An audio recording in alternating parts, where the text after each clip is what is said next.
तो election symbol को लेकर बड़ी खबर आपको बता दें। इलेक्शन सिंबल मामले में उद्धव ठाकरे को सुप्रीम झटका लगा है। उद्धव ठाकरे की अर्जी सुप्रीम कोर्ट ने खारिज कर दी है।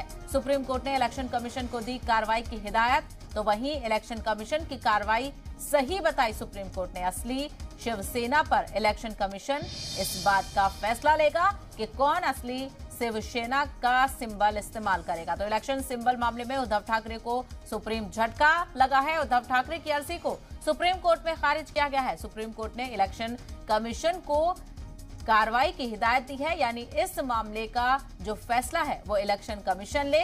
इस शिकायत को और इस अर्जी को इलेक्शन कमीशन पहले देख ले। इलेक्शन कमीशन की कार्रवाई सही है, सुप्रीम कोर्ट ने कहा, और असली शिवसेना पर इलेक्शन कमीशन ही आगे का फैसला लेगा। तो आपने देखा था किस तरीके से महाराष्ट्र में सियासी बहरान हुआ। शिवसेना ही दो गुटों में बंटती हुई नजर आई। एक तो एकनाथ शिंदे गुट और दूसरा उद्धव ठाकरे गुट। अब कौन है असली शिवसेना का हकदार, इसको लेकर भी लड़ाई चल रही है। कौन शिवसेना का सिंबल इस्तेमाल करेगा, इसको लेकर भी ये लड़ाई चलती हुई नजर आ रही है।